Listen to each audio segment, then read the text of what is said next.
guys, it's Emma and I'm back today for you with another video, and today I'm going to be adding another episode into my series where I recommend books based on an anime that I like, alright? And this anime, as I'm sure you can tell from the title above, is Princess Mononoke. It's definitely one of my favorite anime movies. It's just so gorgeously animated, alright? This movie is just beautiful to look at, okay? These books that I'm going to be recommending to y'all today are all going to be something either very much based around or very loosely based around forests, maintaining or guarding wildlife, in the forest itself, maybe a little splash of gods, deities, and demons too. I have quite a few books for y'all today, and before we start, I would really appreciate it if you guys would look down in the description box for all the links there that I have for you guys pertaining to stuff going on in the world right now, and those links will be down there for you guys to interact with and to share. And then down in the comment section, let me know whether or not you guys like this movie,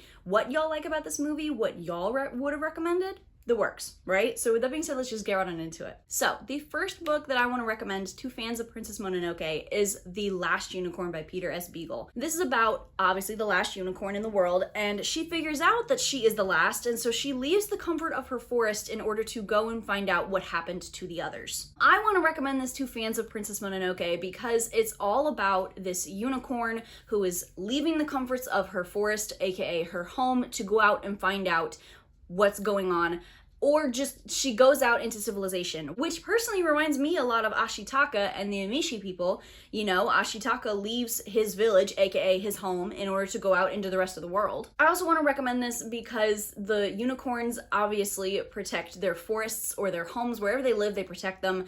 And the unicorn in The Last Unicorn obviously makes sure that the snows don't fall, the leaves don't fall, it's always summer.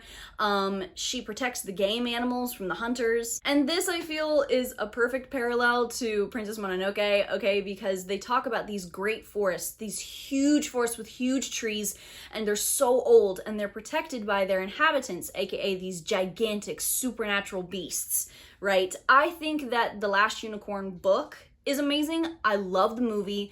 I've loved the movie ever since I was a kid. It's just really magical, it's really whimsical, and it gives me the same atmosphere, I guess, as Princess Mononoke does. The next book that I would like to recommend to fans of Princess Mononoke is The Age of Deer by Erika Howsare. Alright, this is a story about the author and her research about deer. Alright, how deer have been essentially a staple in people's cultures, mythologies, the symbolism behind deer. It's all about deer and their place in our society. I want to recommend this based on Princess Mononoke because it just encapsulates a love for forests and wildlife in general. Princess Mononoke just has gorgeous scenes of forests, and they are so tranquil and serene.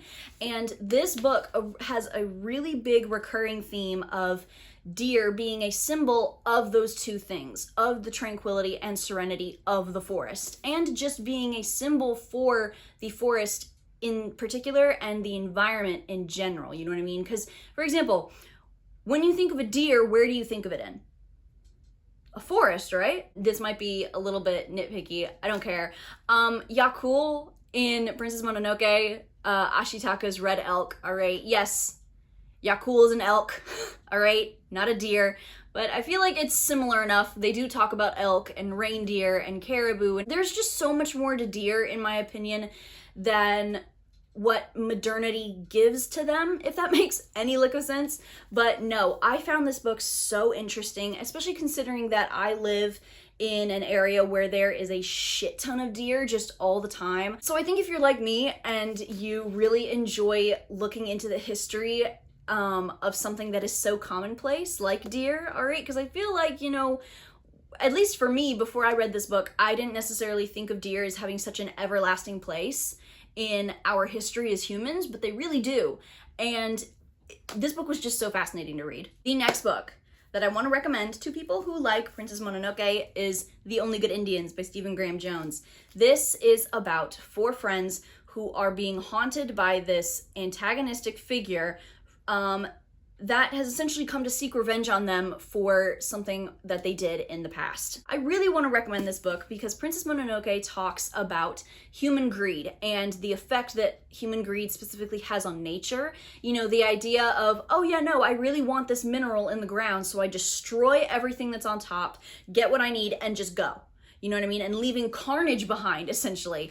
And the idea of nature maybe not taking revenge per se, but balancing itself back out, you know, which therefore I feel it's completely appropriate to recommend The Only Good Indians based on that, because this book also dwells on the idea of nature righting itself against human greed, but it kind of takes on a more vengeful quality, if that makes sense. This may not hit the mark as well, but I don't know, I think it works. This is a horror book, and Princess Mononoke, at least considering all of the other Studio Ghibli movies that I've watched, is the most violent that I've watched. I remember I watched Ashitaka like essentially shoot someone's head off. I was like, whoa! Whoa! You know what? Okay, this is not the PG era anymore. If you're like me and you like a good revenge style story, I think you'll really like this. But just the whole complexity of the plot itself and how it takes cues from Native American culture in itself, I thought was so fascinating. And this is probably one of my favorite horror books I've ever read. I want to recommend to fans of Princess Mononoke, Dragonfruit by Makiia Lucier. This is about Hanalei, whose dad steals a sea dragon egg from an ailing princess in order to save Hanalei's life. But she and her father are exiled for that, and the entire time she just wants to come home, right? But one day she finds a female sea dragon that might actually just give her a way to go back home, all right? Meanwhile, we have Sam, who is the prince of the kingdom that Hanalei is originally from. His mother was the ailing princess that Hanalei's dad stole the egg from. And Sam is still trying to find a sea dragon egg in order to wake his mother up. But they're not the only ones searching for sea dragon eggs. Okay, so it's all about them trying to find a sea dragon egg in order to save the princess. I want to recommend this amazing book based on this equally amazing movie, all right? Because one, they both have female protagonists.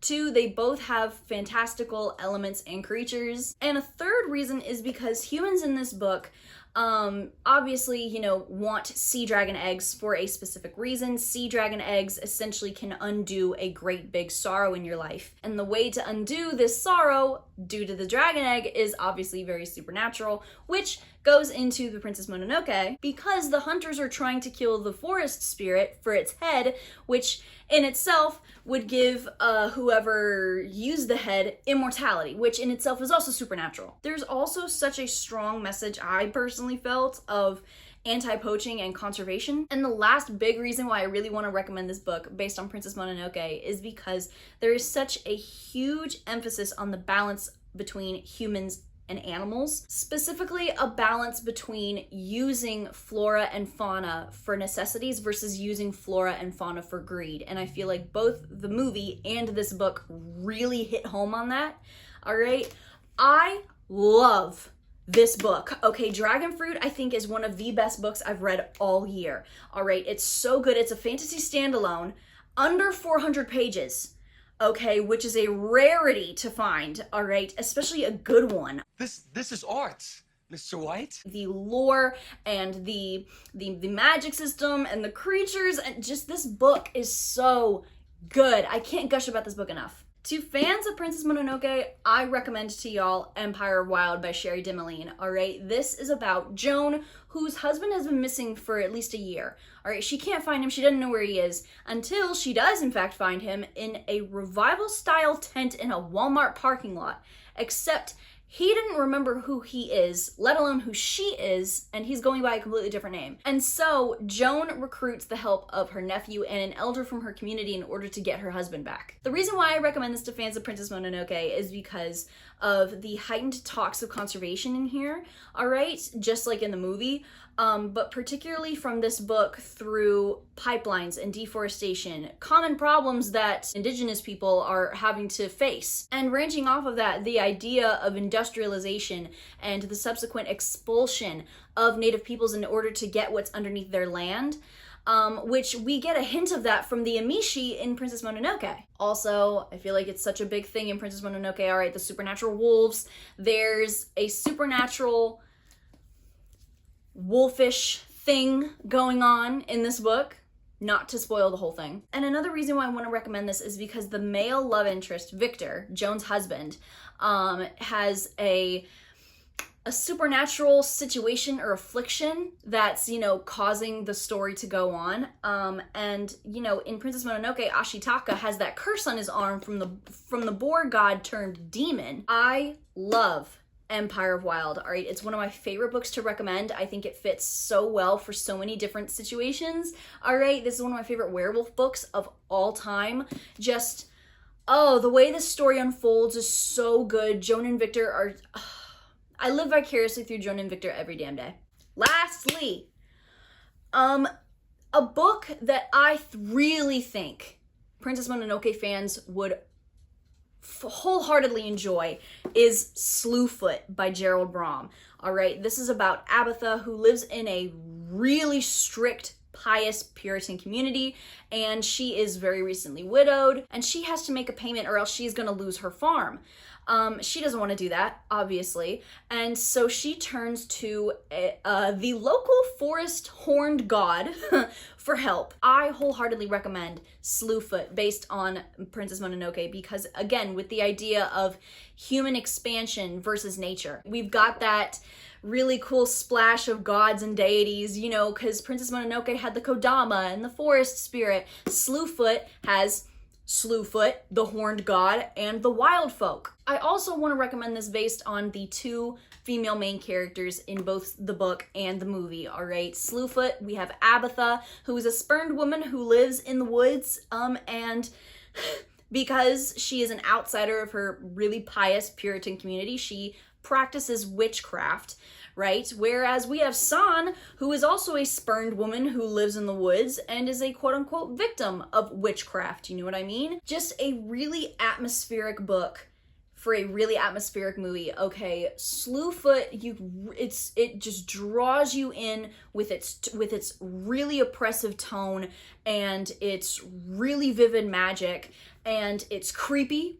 Okay, same thing with Princess Mononoke, especially with that forest spirit face. I remember I had to pause it and go, oh, whoa, okay, and then it's also violent, all right, and which, again, I feel like works, because Princess Mononoke is the most violent Studio Ghibli movie that I've ever seen, all right? You have people having their arms shot off by arrows. Again, the whole idea of nature versus human expansion and human greed, and humans feeling that they have a right to dominate the wilderness, and nature's ultimate response to that. And just, wow, I loved this book. It was really creepy. It was a really cool historical piece.